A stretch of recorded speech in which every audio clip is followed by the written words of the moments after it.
감사합니다. 저는 2012년 6월에 대한민국에 정착하여 지금은 5살 엄마로 경기도 양평에 소재한 통일드락에서 섬기고 있습니다. 저희 통일드락은 신앙과 삶이 하나 되는 공동체를 지향하며 탈북민들과 함께 영리법인 통일로라 협동조합을 세우고 함께 이제는 수혜자에서 기여자의 삶을 누리고 있습니다. 제가 운영하는 힐링엔젤스는 탈북민들과 함께 선교사님들의 영육 간의 회복을 돕는 사업장입니다. 저는 오늘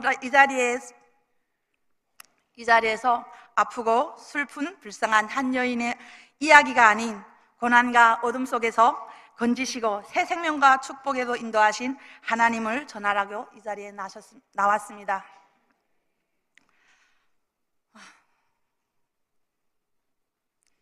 제가 양평에서부터 운전하면서 이 자리에 오기까지 하나님께 기도했습니다. 세상을 바라볼 때는 지금 얼마나 힘듭니까?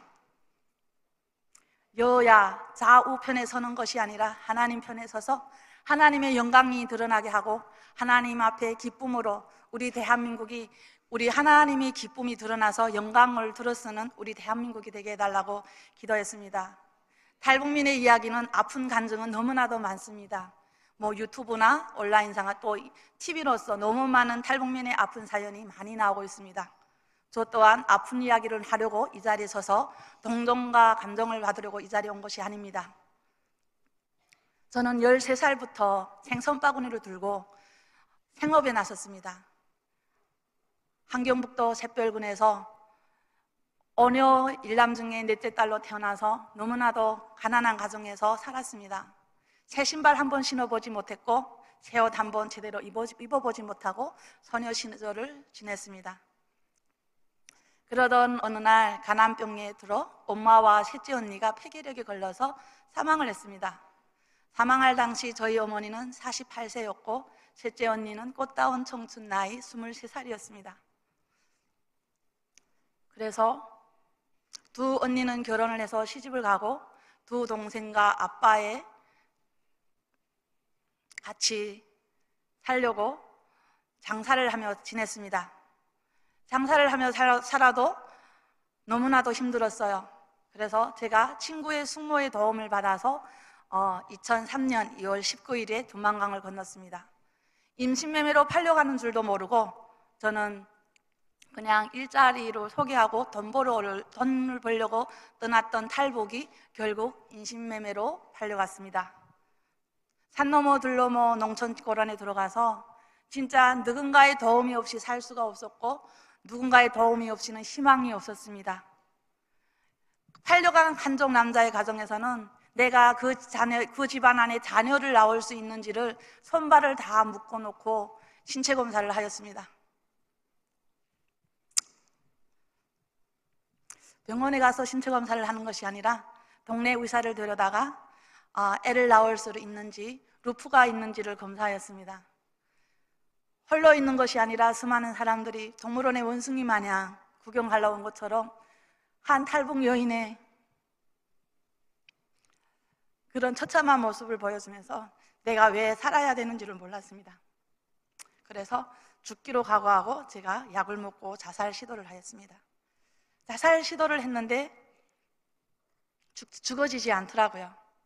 3번에 걸쳐서 자살 시도를 했지만 결국은 죽어지지 않아서 다시 살게 되었습니다.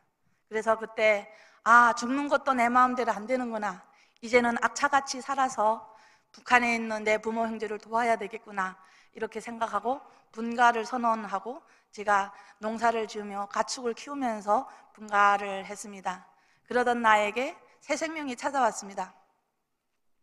새 생명이 찾아와서 10일만 있으면, 열흘만 있으면 태어날 아기를 11명의 경찰이 와서 병원으로 데려가서 크다란 한뼘 되는 주사바늘로 약물을 제 뱃속에 투여해가지고 사산을 하게 합니다.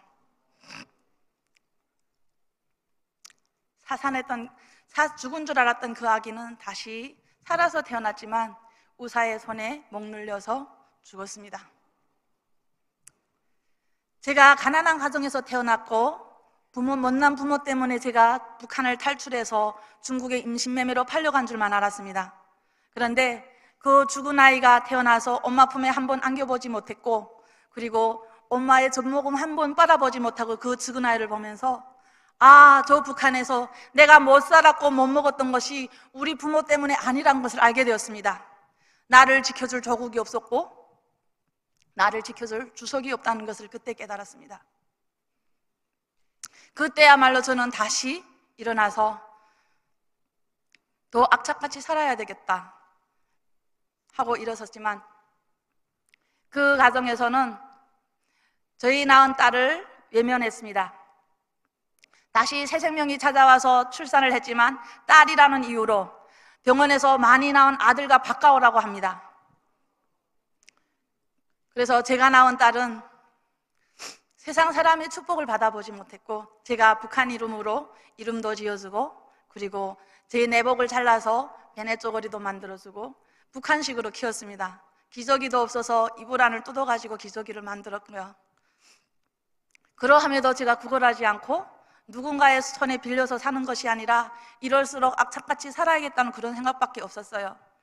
근데 내가 태어난 고향이 북한이 아니었고 낯선 동네, 외국에 와서 내가 온전히 살 수 있다는 것은 희망이 없는 일이었어요. 근데 우리 동네에 탈북민 30여 명이 매주일 교회를 가는 거예요. 당시 교회에 가는 줄은 몰랐어요. 근데 교회 한 집사님이 저에게 전화가 와서 누군가가 유모차가 있는데 날 보고 사용하겠는가 물어보는 거예요. 그래서 어차피 한 명밖에 안 나올 자식인데 그냥 사용하겠다고. 그래서 제가 2005년 10월 9일 날 처음으로 예배당에 나가게 됐습니다. 그때 당시는 교회인 줄 몰랐지만 예배당이라고만 불러봤습니다. 그리고 북한에서는 전 교회라는 말을 못 들어봤어요. 그래서 제 주머니에 있는 20원을 헌금함에 하나님 감사합니다 이름 이렇게 적고까지 이어서 삼보 예배까지 참석을 하는데, 나무로 만들어진 십자가가 너무나도 무서웠어요. 저 나무 십자가가 왜 저렇게 무섭지? 그리고 앞에서 설교하시는 전도사님이 설교가 나를 놓고 하는 거예요. 그래서 손을 제일 뒤에 앉아가지고 왜 나를 놓고 설교하냐고, 당신이 나를 언제 봤냐고 하면서 많이 그 예배 시간마다 힘들게 했던 기억도 납니다. 그래서 저는 그냥 유모차 한 대만 받아가면 된다는 생각으로 예배에 참석했지만 너무나도 힘들었어요. 머리도 아프고 토하면서 내가 사는 게 아니었어요. 근데 교회 문을 열고 나오면 또 머리가 안 아팠어요. 그래서 유모차 받을 때까지는 거기서 기다려야 되니까 오후 3시가 되어서 유모차만 받으러 갔는데 한국에서 온 신생아용품을 한가득 받아갖고 온 거예요. 그래서 제가 집으로 돌아와서 20원 값은 했네. 유모차 한 대 중고값으로 20원을 계산하고 생각하고 갔는데 덤으로 신생아 용품까지 애기 예쁜 옷들이 너무 많은 거예요. 그래서 20원 값은 했다 하고서는 제가 한 주를 지냈는데 다시는 예배당에 안 가려고 했어요. 너무 힘들어서요. 근데 토요일 날 저녁이 됐는데 그래도 나를 전도했던 그분이 한 번쯤은 갈래 하고 물어볼 수도 있잖아요. 근데 8시가 넘었는데도 전화가 안 오는 거예요. 그래서 제가 전화를 했어요.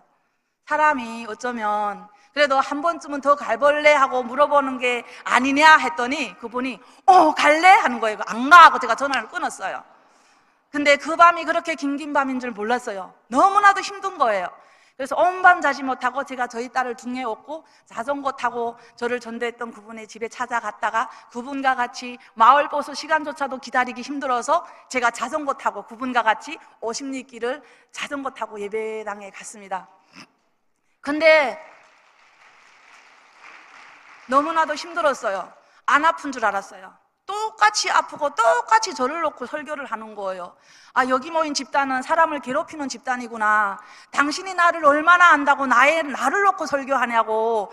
그런데 저가 뭐라고 하는데도 저한테 뭐라고 하는 사람은 한 명도 없고 그냥 주님, 주여 이렇게 외치는 분들만 있는 거예요. 이상한 사람들이 모였네. 오늘만 가고 다음에는 무조건 안 오리라 하고 제가 또 오후 3시 돼서 집에 왔는데 안 가려고 작정했어요. 근데 나도 모르게 저녁 8시가 되니까 또 가고 싶은 마음이 그려지는 거예요. 그래서 제가 사주까지 나갔습니다. 사주차로 나갔는데 항상 제일 뒤에 앉아서 이렇게 팔짱 끼고 전도사님을 째려보고 하던 내가 스스로 앞에 나와 앉아서 주님 제가 잘못했습니다 이렇게 회개를 하는 게 말을 하는 거예요. 근데 머릿속에서는 이게 뭐 감옥이야? 너가 뭘 잘못했는데 막 반항이 일어나는 거예요. 그럴수록 내 마음은 더 힘들고 2시간 동안 제가 잘못했습니다 뭘 잘못했는지도 모르고 그냥 잘못했습니다 했는데 뭔가가 토하기 시작을 한 거예요.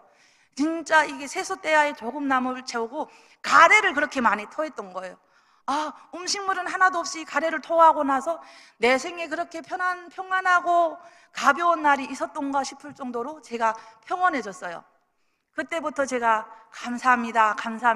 근데 남들이 잘 하는 주여, 하나님, 아버지 이런 말은 안 나가는 거예요. 내 아버지는 북한에 있는데 뭘 누굴 놓고 아버지라고 해? 뭐 보이지 않는 아버지가 어떻게 내 아버지가 될 수 있어? 그리고 성경을 보는데 가라사대 누구를 낳고 계속 누구를 낳는다는 이야기만 했고 뭐 듣도 보지도 못했던 용어들이 너무 많이 나오니까 힘들었어요. 성경을 그래 접어놓고 찬양에 많이 은혜를 받았습니다.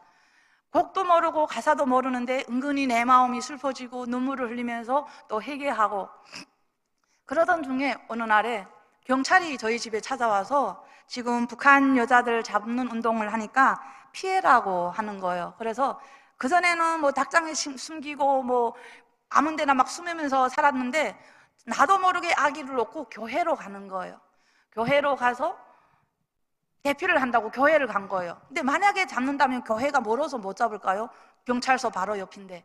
근데 내가 숨길 곳은 하나님밖에 없다 이런 생각밖에 안 들었어요.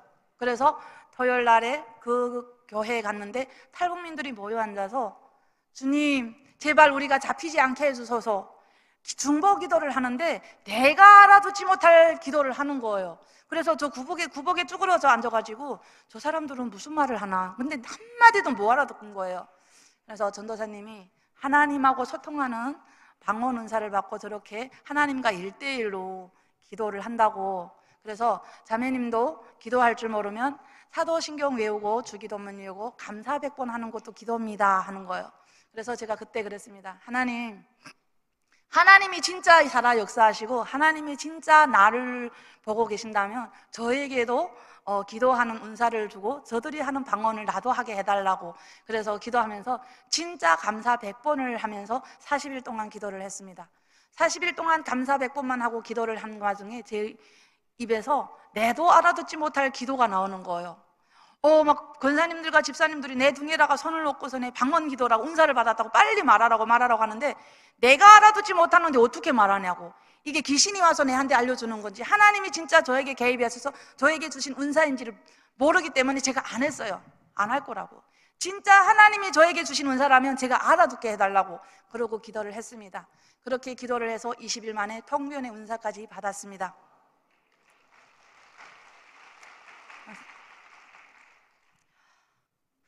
그렇게 통변의 은사까지 받고 이제는 하나님만 믿으면 좋은 일만 있고 하나님만 믿으면 축복만 받는다고. 너무 좋잖아요.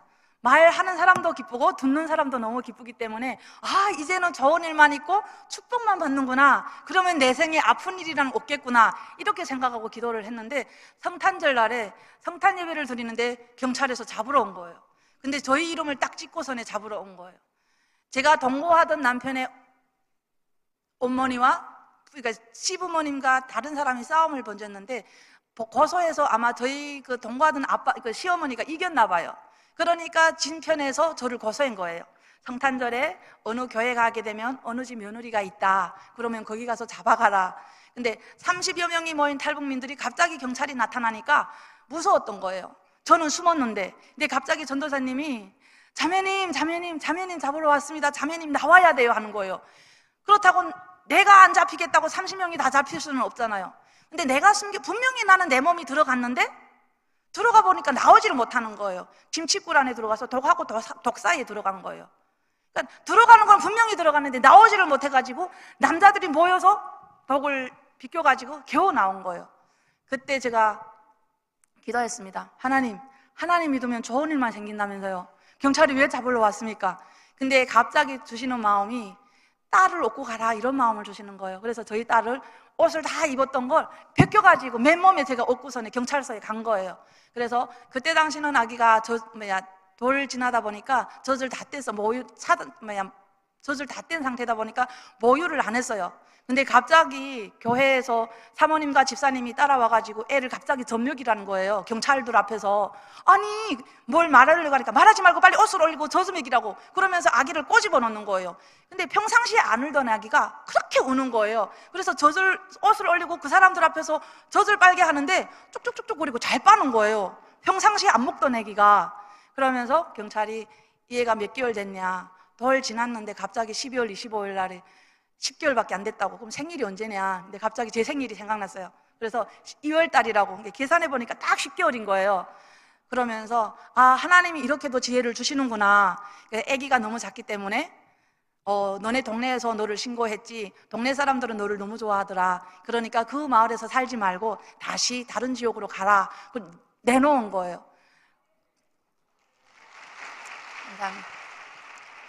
그래서 제가 다시 아기를 얻고 사모님과 집사님과 함께 교회에 왔는데 눈물바다가, 그날에 12월 25일 날 성탄절에 워십도 하고 막강국도 하고 뭐 엄청 많이 성탄 예배를 준비했는데 제가 8가지를 또 맡았더라고요. 성경 말씀 외우기, 워십, 율동, 찬양, 뭐 안 하는 게 없이 다 이렇게. 그러니까 결국은 한 사람이 빠지면 그게 되지가 않는데 하나님이 때맞게 12시에 딱 풀려줘가지고 다시 1시부터 성탄 예배 다 마무리 잘하고, 제가 그 지역을 떠나려고 할 때 저희 딸이 또 아프기 시작을 한 거예요. 그래서 양력설 1월 1일 날에 병원에 입원했습니다. 그래서 폐렴으로 입원했는데 15일 동안 치료를 하다가 원장님이 오셔가지고 마음의 준비를 하세요 하고 저를 퇴원시키는 거예요.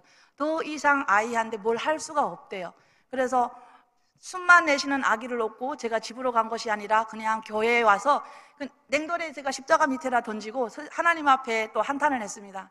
차라리 그때 사산했던 그 아이처럼 죽어서 나오든지 아당체 나한테 이 생명을 주지나 말지, 왜 나한테 이 아기를 주셔가지고 이렇게 힘들게 합니까? 하나님을 믿으면 좋은 일만 생긴다며요. 하나님만 믿으면 축복받는다며요. 이게 다 거짓말이었습니까? 막 이렇게 기도를 하는데 한청소리가 들리는 거예요.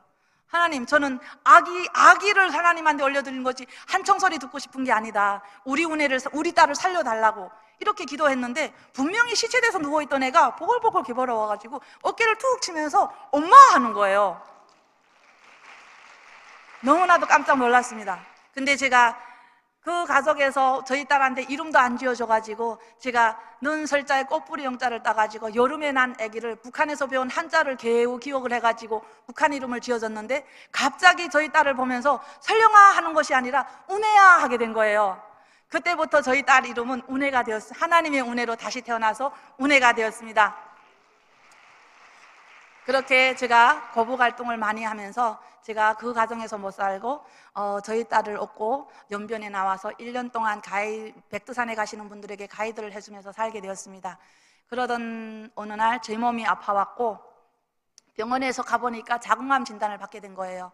그래서 북한에서는 뭐 자궁암이랑 암이란 진단을 받아도 시한부 인생을 사는데 하고, 제가 마지막 가이드로 대구에서 오신 가족들을 모시고 장백산을 가는데, 대구에서 오신 분이 저보고 탈북민이냐 확인하고, 그리고 어디 아프냐고 물어보고 해서 이렇게 자궁암이 걸렸고 그냥 오늘이 마지막 가이드다 하고 했는데, 그분이 너가 말하는 남조선이 자궁암은 병도 아니다. 그리고 너 같은 북한에 있는 우리 자매 형제들이 너무나도 많다.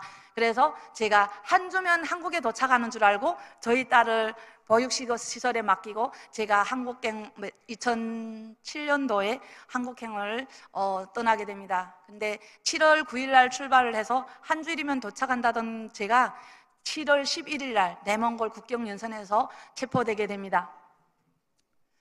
그때부터 또 하나님한테 기도를 하면서 금식부터 시작을 하면서, 하나님, 이렇게 잡힌 것도 하나님의 뜻이 있습니까? 금식을 하는데 진짜 15일 한 달 있어야 되는 그곳에 3일 만에 기적같이 저희가 다시 다른 곳으로 이동을 하면서 신의조합 단동 쪽으로 가는 것이 아니라 제 고향인 함경북도 언성군 쪽으로 도문병방으로 이송을 하는 거예요. 그런 걸 보면서 아, 하나님이 개입하셨구나. 그럼에도 하나님은 싫었어요. 어차피 하나님을 믿으면 축복을 받는다는데 이런 일을 걸치지 않고 바로 한국에 가면 얼마나 좋아요. 저희 딸은 지금 보육시설에서 한 주만 있으면 엄마가 온다고 얘기를 했으니까 너무 두려운 거예요. 다른 데로 팔려갈까 봐, 또 다른 데로 입양되어 갈까 봐. 그렇게 7월 달에 잡혀서 제가 10월 달에 북한으로 북송되게 됩니다. 진짜 3개월 동안도 중국에서 고문을 받으면서 정기 고문까지 받으면서 너무나도 힘들었어요. 그러면서도 하나님을 원망도 하면서 하나님 또 살려달라 하고 뭐 죽도 밥도 아닌 그 자그마한 내 믿음이 또 하나님밖에 매달릴 수밖에 없었던 거예요. 근데 어느 날 감옥에서 꿈을 보여주시는 거예요. 세상의 아름다운 길과 내가 걸었던 그 저원 몽골의 그 사막 같은 그 두 길이 있는데, 세상의 아름다운 길은 진짜 넘어지면 닿을 듯한 그런 길이고, 초원 그 길은 진짜 보일까 말까 작은 십자가 끝에 보이는 그 길을 내가 선택하게 하는 거예요. 그래서 꿈에 깨나가지고 하나님한테 또 원망했습니다. 하나님, 꿈이잖아요. 그래도 꿈인데 세상 길이라도 택하게 해서 아름다운 길 택하게 해서라도 기쁜 마음으로 일어나게 하면 얼마나 좋습니까? 그렇게 원망을 했어요. 근데 왜 저한테 그 꿈을 보여주셨는지를 몰랐어요. 그냥 실망했어요. 꿈을 끼고. 그리고 거기에 3개월 동안 있는 동안에 어린 자매들이 서서 하나님의 이야기를, 하나님을 전도했어요. 우리가 믿을 건 하나님밖에 없기 때문에.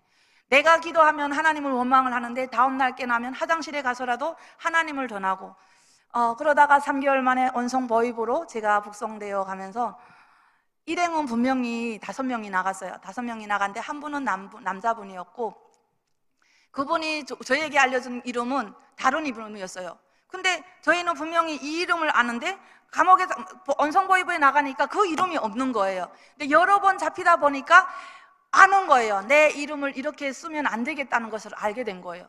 그냥 그분이 저한테 말한 것은, 너가 맞으면서도 진술은 번복이지 마라. 10번 맞아서 다시 진술 써도 똑같이 써라. 근데 저는 3일 만에 진술을 다 하고 보안소로, 정치범 수용소에 안 가고 보안소로 넘어가게 된 거예요. 근데 다른 아줌마가 너무 힘들게 맞다 보니까 우리가 한국 기도입니다 하고 실토를 한 거예요. 그래, 누구누구냐 하니까 저희 이름을 제일 먼저 얘기를 하다 보니까 제 진술이 번복되고 다시 조사를 받기 시작을 합니다. 그래서 강목에 맞고 못에 내 몸에 찔리고, 아직도 제 몸에 그런 흉터가 있습니다. 강목에 찔리고 못에 찍 박혔던 그런 흔적들이. 다시 그 고문을 당하는데 너무나도 힘들었어요. 분명히 아침에 네 발로 걸어 나가서 조사를 받는데 들어올 때는 네 발로 못 들어오는 거예요. 개처럼 질질질질 끌고. 근데 22일째 되는 날에 밤에 조사받고 나와서 잠을 자려고 하는데 머리가 너무 아파서, 하나님, 아픔이라도 있게 해주세요. 하나님, 잠이라도 들게 해달라고 기도를 하는데 어르신이 이게 철창 앞으로 뚜벅뚜벅 걸어가는 거예요. 근데 지나가는 것이 아니라 내 머리 위에서 딱 멈춘 거예요. 눈을 떠야 되는지 감아야 되는지. 그래도 떠보자고 떠봤는데 그 어르신이 이렇게 내려다보면서 이렇게 서라고 하는 거예요. 그래서 종이에다가 이렇게 써서, 너 누구 딸 맞냐고, 맞으면 골을 꾸덕이라고 하는 거예요. 근데 저희 아빠 이름을 적으면서 네 아빠 맞으면 골을 꾸덕해라. 그래서 결국은 그분의 도움으로 제가 사탕 제 손에 쥐어주면서 조금만 참아라고서 나가는 거예요. 근데 다음 날에 샛별보위부에서 저를 데리러 온 거예요. 그래서 다행히 저는 언성보위부에서 23일 만에 고문을 마치고 제 고향으로 샛별로 갑니다. 그래도 아빠를 본다는 생각에, 내 형제 자매를 본다는 생각에 기쁨이 있었어요. 근데 샛별보위부에 들어갔는데도 저를 만나러 오는 가족은 한 명도 없었고, 결국 15일 만에 대기실로 넘어가는데 저를 찾아오는 사람 한 명도 없는 거예요. 근데 그 담당 지도원 선생님들한테는 저희 가족이 왜 안 옵니까? 나중에 올 거야. 그냥 나중에 올 거야. 그렇게 돼서 구치소로 가기 전에 대기실에 가 있는데 한 3일이 지났어요. 지난 어떤 엄마가 저 옆에 와가지고, 여기 관리하는 경찰이 여자들을 다 따먹는데 성폭행한대요. 그래서 제가, 그럴 수 없다. 우리 몸에서 이렇게 더럽고 냄새가 나는데 여자로 보이겠냐. 근데 그 일을 제가 당했습니다. 누군가가 밖에서 문을 열거나 들어와서 나를 살리지 않는다면 그냥 죽은 목숨인 거예요. 근데 그런 성폭행으로 끝난 것이 아니라 임신돼서 수술도 없이 그냥 책상에 누워서 강제 낙태까지 하는 거예요. 너무나도 아팠어요. 너무나도 힘들었어요. 그때 하나님한테, 하나님, 왜 나만 이런 아픔을 겪어야 합니까? 왜 나인가고 눈물 흘리면서 하나님한테 기도를 하는데 응답은 없고, 나 혼자 중얼중얼 대는 것 같고, 그렇게 피 흘리는 몸으로 대구소에서 구치소로 올라간 거예요. 희망도 없고. 근데 매일과 같이 처벌을 주고, 불 때는 새 가랑이로 우리의 손등을 때리지 않고 손바닥을 쇳대로 갈구리를 때리는 거예요. 그렇게 3개월 동안 처벌을 받는데 음력설 날이 됐어요. 근데 샛별구르장은 이렇게 높은 데 있다 보니까 앉아 있어도 중국에서 이게 음력설 축제가 다 보이는 거예요. 근데 중국에서 제가 배웠던 찬양이 있었어요. 나는 당신만 존경합니다. 주님만 따르렵니다. 이런 중국 찬송이 있었어요. 근데 속으로 불렀는데 개호가 이렇게 저희를 관리하는 개호가 듣더니 어느 갔나야 하고 소리 지르는 거예요. 그래서 나 때문에 다른 사람이 처벌받을까 봐 몇 호 간방 몇 번입니다 하는데 그게 무슨 노래야? 이렇게 물어보는 거예요. 근데 제가 그걸 어떻게 해석할 수 없잖아요. 근데 옆에 방에서 나는 당신만 존경합니다. 당신만 따르렵니다. 당신만 경배합니다. 풀이를 그렇게 해준 거예요. 야, 그 노래 좋다. 야, 다시 불러봐라. 이렇게 하는 거예요. 그래서 제가 어디선 모여징바이니 이 노래를 3창을 불렀습니다. 근데 누군가를 통해서 또 그 안에서 하나님을 경배하고 하나님 앞에 찬양 올릴 수 있다는 것이 너무나도 감사한 거예요. 그러고 제가 2008년 4월 23일 날 쇠약해진 내 몸을 부둥켜 2발도 아닌 4발을 걸어서 제가 정거리 교화소에 가게 됩니다. 실은 저는 죽으러 가는 줄 알았어요. 저보고 10일도 못 돼서 불망산에 간다고, 아, 죽음이 기다리는 곳이 바로 이곳이구나 이렇게 생각을 하고 들어갔는데 저녁밥을 먹는데 단지밥 속에 콩알이 보이는 거예요. 근데 우리 어머니 사망했을 때도 닷새 동안 먹을 게 없어서 굶을 때도 콩 한 알이 없어서 제가 굶었는데 그 콩알을 보면서 신심이 생겼어요. 아, 살 수 있다. 그때 누군가가 나에게 면회올 사람 없고 누군가가 나를 교화소 생활을 할 수 있겠고 물건을 들여다주는 사람은 없지만 하나님한테 선포했습니다. 하나님, 40일 동안 아침만 금식하겠습니다. 그 아침밥 안 먹고 그 단지밥을 누군가에 주고 교화소에서 살아나갈 수 있는 준비를 하겠습니다 하고 기도를 했는데 금식기도 끝나는 날 동시에 제가 교합반으로 넘어가는 거예요. 신입반 생활 마치고. 그래서 감자반에 입소를 해서 처음으로 산에를 갔는데 40일 동안 내 몸이 다리 힘이 없고 근육이 없다 보니까 산에 올라가다가 넘어졌어요. 걸터서. 그냥 산에 가다가 걸터서 넘어지면 풀뿌리에 걸렸거나 나무에 걸렸거나 이렇게 걸려서 넘어진 줄 알잖아요. 근데 눈을 떠보니까 사람이 시체가 타다 남은 발이 내 앞에 또 이렇게 있는 거예요. 내가 넘어진 것이 사람이 죽으면 태운 불망산 옆에 사람이 태운 잿더미에 넘어진 거예요. 그때 다시 좌절감을 느꼈습니다. 아, 나도 이렇게 죽겠구나. 15일을 못 먹고 있는데 감자반 경찰이 와서 너 왜 그러냐? 너도 죽으면 이렇게 된다. 어떻게 하나? 너도 살아서 나가라. 그 말에 다시 용기 내서 하나님, 다른 사람들은 부모 형제가 찾아와서 면회를 하지만 하나님, 그 사람들보다 더 위대한 하나님이 내 아버지시고 24시간 내 곁을 떠나지 말고 하나님 나를 지켜주십시오. 배고프면 배고프지 않고 힘이 없으면 힘이 나게 그렇게 기도를 하면서 하는데 제가 조장을 하게 됩니다.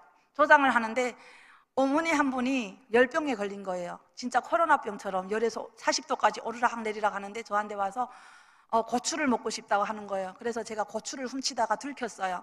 그 고추 2개 때문에 목숨까지 잃을 정도로 맞고 있는데 결국은 그 어르신단한테는 너무나도 미안했어요. 밤 10시가 되어서 주머니에 손을 였는데 고추가 2개 살아있는 거예요. 그래서 제가 그 고추를 그 어르신한테 주면서 살아라고, 무조건 같이 살아서 나가자고. 그러고서는 너무 억울해가지고 제가 화장실에 들어가서 쪽창문에 올려다보면서 하나님 앞에 기도를 했습니다. 하나님, 고추 2개가 내 목숨보다도 그렇게 중요합니까? 고추 2개가 머리에 모여서 내가 이렇게 피 터지며 맞아야 됩니까? 하나님 있다면 진짜 저에게 음성을 들려주십시오. 하나님 살아는 있습니까? 하나님 저를 지켜주시고 있냐고 막 이렇게 울분을 토하고 있는데 내가 너에게 감당할 만한 시험만 줬고 내가 피하지 못할 길은 피할 길을 줬다고 그런 음성을 들리는 거예요. 갑자기 깜짝 놀라가지고 다시 옷을 내리고 화장실에 앉아가지고 주님, 그러면 이곳에 보내신 것도 하나님의 뜻이 있습니까? 하나님의 뜻이 있다면 저에게 그 사명을 알게 해달라고 기도를 하는데 응답이 없는 거예요. 근데 한 주가 지나니까 내 몸에 전도라는 마음이 드는 거예요. 평안함을 주는 거예요. 그래서 전도! 그때부터 제가 전도를 하기 시작을 했습니다. 생기를 많이 받은 장기수들한테 찾아가서 진짜 뭔가를 나누면서 사도신경과 주기도문을 외우게 하면서 배고플 때는 하늘을 보고 하나님 배고픔을 잊게 해달라 하고 기도를 하게 했습니다. 그래서 사도신경, 영접기도 할 줄도 모르고 할 수 있는 게 그냥 사도신경과 주기도문을 외우게 한 거예요. 그리고 그냥 내 부모님한테 이야기하는 것처럼 간절함으로 하나님을 만나게 해달라고 그렇게 알려주는 밖에 없었어요. 그렇게 1명, 2명 장기수들 기도를 하면서 전도하기 시작했는데 제가 열병에 걸린 거예요. 열병에 걸려가지고 40도에서 오르락 내리락 하면서 결국은 열병방에 들어가서 있는데 누군가가 저를 부르는 거예요. 저를 부르면서 거기 앉지 말고 자기 딸이 엄마를 살리려고 약을 가져왔던 그 약을 저한테 주면서 얼마나 힘들었냐고, 빨리 먹으라고. 근데 그 약을 먹을 때는 열이 내리지만 또 약균이 지나가면 또 열이 나는 거예요. 그럼에도 또 약을 준 사람한테 또 전도를 했어요. 그리고 그분에게도 전도하고 조금 있으니까 이 자리 윤설미 자매라고 있습니다. 그 자매까지 열병에 걸려서 들어온 거예요. 근데 그분한테 전도를 하려니까 너무 힘든 거예요. 마지막 8번째인데. 근데 전도는 하려고 했는데 그분은 받아들이지 않고, 그러다가 제가 열병에서 너무 시달려가지고 이제는 하나님의 곁으로 가야 되겠다. 너무 힘든 거예요. 그래서 제가 하나님한테 기도를 했습니다. 하나님, 너무 힘듭니다. 저를 데려가 주세요. 근데 저는 분명히 죽겠다고 기도를 했는데 내가 너를 지명하였나니 너는 내 딸이다 하면서 우렁우렁한 음성에 천사 날개가 달린 저희 딸이 얼굴이 보이면서 엄마 하면서 이렇게 내 머리 위로 이렇게 돌아가는 거예요. 그래서 저는 은혜야 하고 일어났는데 교회 와서 저희 담당 선생님이 이조장 여기 와 하고 물어보는 거예요. 오라 하는 거예요. 그래서 제가 창문 앞으로 가니까 뭐 먹고 싶냐고, 하나님이 데려가려고 마지막 음식을 주시려나? 그래서 제가 김치 먹고 싶고 된장국 먹고 싶고 쌀밥 먹고 싶다고 했어요. 근데 밤 12시에 감옥문이 열리고 진짜 3년 만에 처음 보는 세상 음식을 차려주면서 5명, 6명 먹을 음식을 제 혼자 다 먹었습니다. 근데 다 먹고 나니까 체온도 정상으로 돌아오고 뭔가가 하나님한테 죽겠다고 기도한 것이, 하나님 좀 전에 죽겠다고 기도한 거 취소하면 안 됩니까? 제가 이렇게 기도했어요. 그런데 다음날 아침에 열이 다 떨어졌다고 퇴원시키는 거예요. 저는 죽겠다고 하나님한테 기도했는데 하나님은 다시 살려서 내보내시는구나. 그러다가 제가 교합반에 나와서 일하러 갔다 와서 공구를 들고 저희 간방 뒤로 가는데 설미 씨가 창문에서 언니야 하고 찾는 거예요.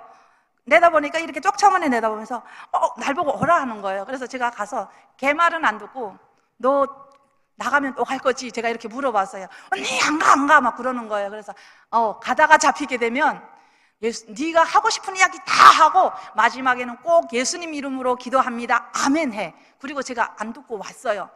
그러니까 내가 할 일은 다 했고 하나님 알아서 하십시오 하고 제가 왔습니다. 그렇게 돼서 설미와 저는 갈라졌고, 제가 진짜 쇠약해진 내 몸이 2발도 아닌 4발로 걸어서 들어가서 3년 동안 생활을 하면서 누군가는 쥐를 잡아먹고 누군가는 뱀 잡아먹고 누군가는 화장실에 다니는 그 쥐와 뱀을 잡아먹여서 살겠다고 버덩댈 때 저는 하나님 앞에 기도를 하면서 하나님 저만큼은 처참하게 살게 안 해달라고, 배고플 때는 배고픔을 잊게 해주시고 진짜 힘과 용기를 해달라고 선에 3년 동안 기도를 했는데, 들어갈 때는 50kg도 안 되고 45kg, 47kg 돼서 들어갔는데 나올 때는 68kg로 건강하게 제가 출소해서 나왔습니다. 그래서 감옥에서 화장실에 앉아서 방언으로 기도하는데 누군가가 옆에서 앉아서 방언으로 기도하고 있는 거예요. 깜짝 놀라가지고 손뼉을 치면서 하나님을 외치고 이것이 천국이구나. 내가 생각했던 이 지역이 하나님이 역사하고 있는 곳이구나. 이것이 천국이지. 근데 제가 그 경찰한테 맞아서 우울하고 다니는데 제가 더문병방에서 하나님을 전도했던 분이 있었어요. 근데 그 자매가 지나가면서 법인아, 웃는 것도 기도야. 너는 웃어야 돼. 갑자기 제가 손뼉을 치면서 그래, 웃을 수 없는 이것에서 웃을 수 있다는 것도 하나님 앞에 기도하는 거구나. 웃어야 돼. 그 자매를 보면서 회개했습니다. 하나님, 아프다고 우월했던 내 자신을 하나님 앞에 온전히 회개하고 웃을 수 없는 이것이지만 예수 그리스도의 이름으로 웃을 수 있다는 것을 또다시 알게 되었습니다. 그래서 저는 그 감옥의 문을 열고 나오면서 세상은 그래도 감옥만큼은 힘들지 않을 거라고 생각을 했어요. 근데 나와 보니까 아빠가 사망하고 첫째 언니가 사망하고 여동생이 사망하고 8식구 중에 5명이 사망을 하고 둘째 언니와 남동생이 살아있는 거예요. 그래서 내가 전할 수 있는 이야기는 배고프지 않았냐, 얼마나 힘들었냐가 그 말이 아닌 하나님을 전했습니다. 그래서 한식 청명과 추석을 다니면서 짐 싸들고 묵을 거 사고 다니면서 제사를 하는 것이 아니라 진짜 엄마 아빠 그것에서도 하나님이 들어주셔달라고, 그래서 이제는 하나님만이 믿는 우리 축복의 가족이 되어야 된다 하고 제가 언니와 동생한테 또 그리고 저를 팔았던 그 임신매매했던 그분한테 찾아가서 하나님을 전하고 2011년에 다시 두만강을 넘었습니다.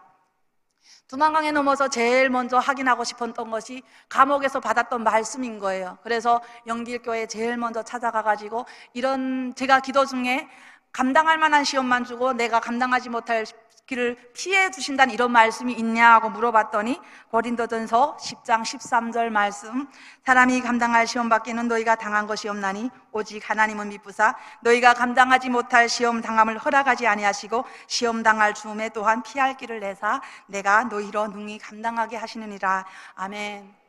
그때 눈이 번쩍 띄어졌습니다. 아, 하나님이 1분 1초도 나를 떠나지 않으셨고 나와 함께 하셨구나. 너무 감사한 거예요. 근데 갑자기 저희 딸을 찾으려고 하니까 자궁암 걸렸던 그 기억이 나는 거예요. 그래서 나 자궁암 걸렸는데 하고 다시 병원에 가보니까 자궁암도 사라졌습니다. 시한부 인생이라고 생각했던 내 그 자궁암을 기억조차도 안 하게 하고 하나님은 그곳에서 저와 함께 하셨던 것입니다. 그리고 제가 저희 딸을 위해서 3년 동안 기도했던 그 제목이 입양만 되지 않게 해주세요 하고 기도를 했는데 저희 딸을 찾아서 10일을 같이 있는데 입양하러 온 거예요. 나의 신음소리까지 들어주신 하나님을 보면서 하나님은 저를 태초부터 저를 기억하시고 오늘까지 하나님이 함께 하신다는 걸 알게 되었습니다. 그래서 1년간 저희 딸을 데리고 같이 살다가 2012년 6월 1일에 대한민국에 제가 정착하기도 하였습니다.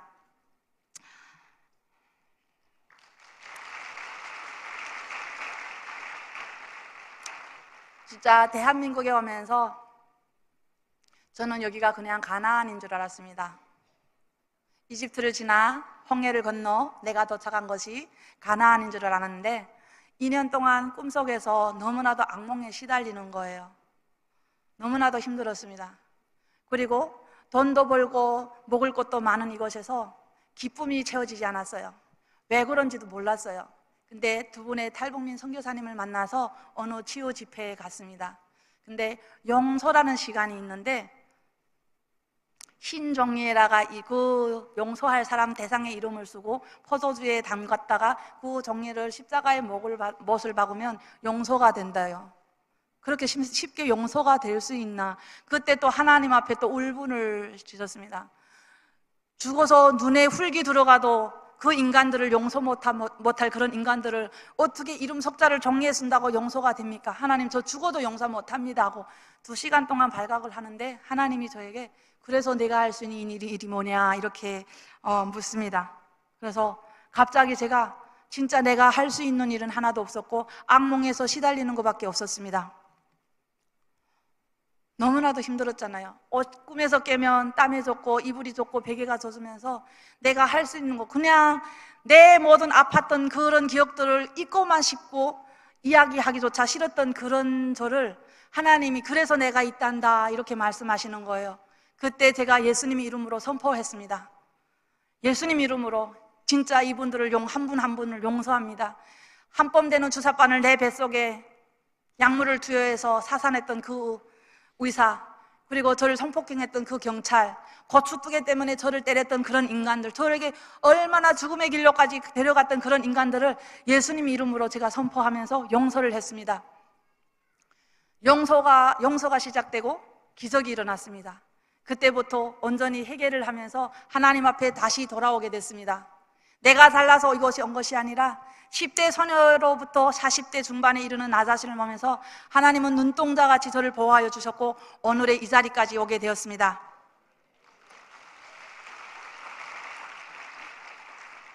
용서가 선포된 후 얼마 되지 않아서 제가 갇혔던 수용소, 정거리 교화소와 연결이 되어서 지금은 복음을 전하고 있습니다. 기적은 나로부터 시작이 되더라고요. 내가 온전히 용서하고 주님 앞에 회개하고 돌아갈 때 하나님은 저를 들어쓰시고 내가 죽고 예수가 사니까 다시 희망을 주고 저 북한을 위해서 기도하게 하셨습니다. 사도행전 1장 8절 오직 성령이 너희에게 임하시면 너희가 권능을 받고 예루살렘과 온 유대와 사마리아와 땅끝까지 이르러 내 증인이 되리라. 아멘. 탈북민은 아픔의 사람이 아닙니다. 탈북민은 슬픔을 낳고 사는 사람이 아닙니다. 탈북민은 불쌍한 사람이 아닙니다. 탈북민은 아픔과 슬픔을 넘어 다시 일어나 탈북민을 통해 하나님의 빛을 드러내는 빛의 자녀들입니다.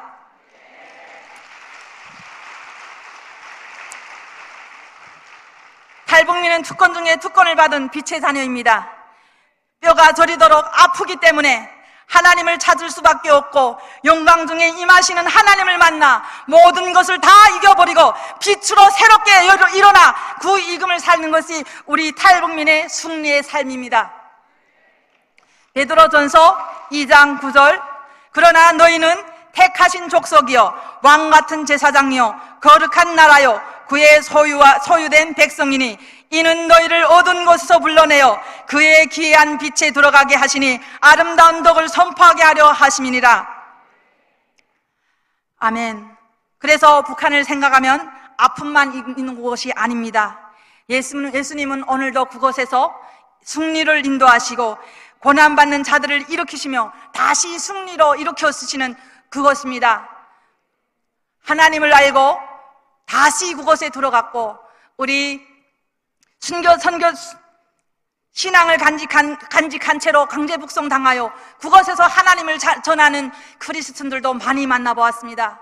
그래서 북한을 생각하면 아픔으로만 생각하는 것이 아니라 그곳에서 역사하시는 하나님, 그래서 우리 탈북민들은 북한을 넘어 열방과 땅끝까지 복음을 전하는 선교사들입니다.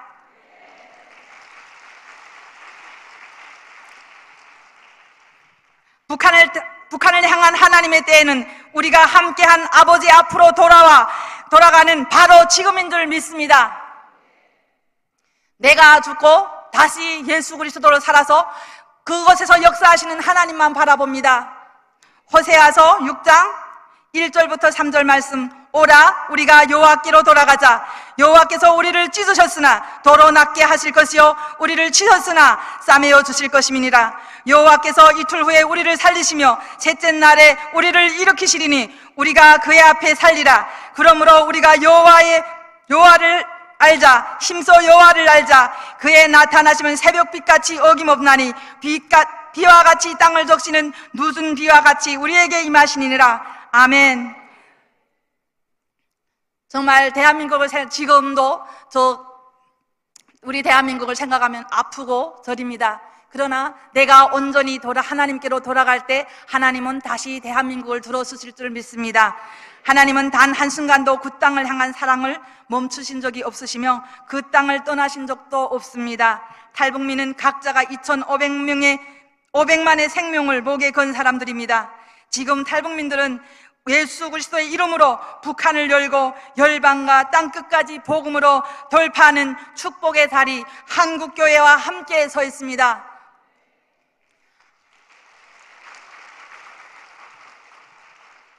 그래서 우리가 여기에 모인 한 사람 한 사람, 그리고 온라인으로 참여하는 우리 한 사람 한 사람 온전히 주님 앞에 돌아가고 온전히 회개해서 주님과 함께하는 이 시기에 하나님은 우리 대한민국을 들어주실 것입니다. 내가 온전히 회개해서 하나님께 돌아가서 축복의 자리에 서 있는 오늘의 이 자리에 초대해 주셔서 너무나도 감사합니다.